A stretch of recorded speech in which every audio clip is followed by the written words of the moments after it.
Recommends that pregnant women shouldn't get the Moderna vaccine, but there is an exception. Tonight, Fox 4's Shari Armstrong tells us why many moms-to-be in our area say they're not getting it before they give birth.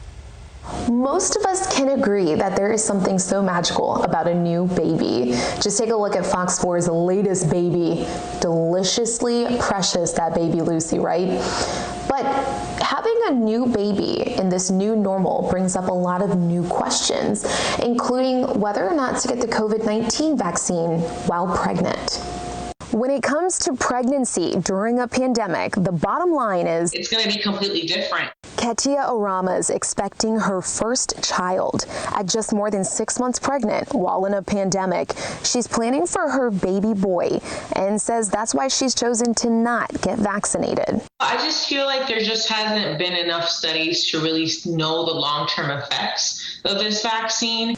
Ketia is one of the 13 local pregnant moms I heard from today, both online and on Zoom. All say they are not planning to get the COVID-19 vaccine if it becomes available while they're pregnant.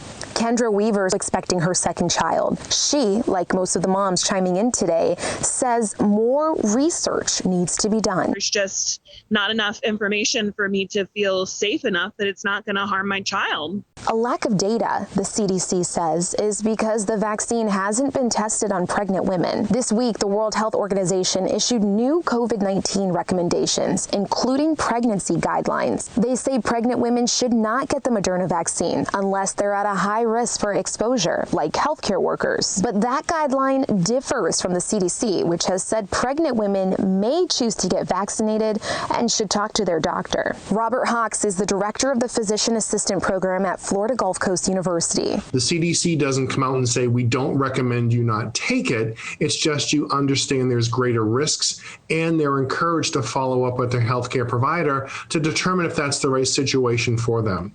Hawks says the best plan is to consult with your doctor. Talk to them, have them understand your feelings, your concerns, and then make the best decision for you. The CDC says it does plan to study people who are pregnant, and it says both vaccine makers are monitoring clinical trials of people who did become pregnant. Shari Armstrong, Fox 4. And for more information on the coronavirus vaccine or to see the latest COVID-19 cases in your area, head to fox4now.com/coronavirus.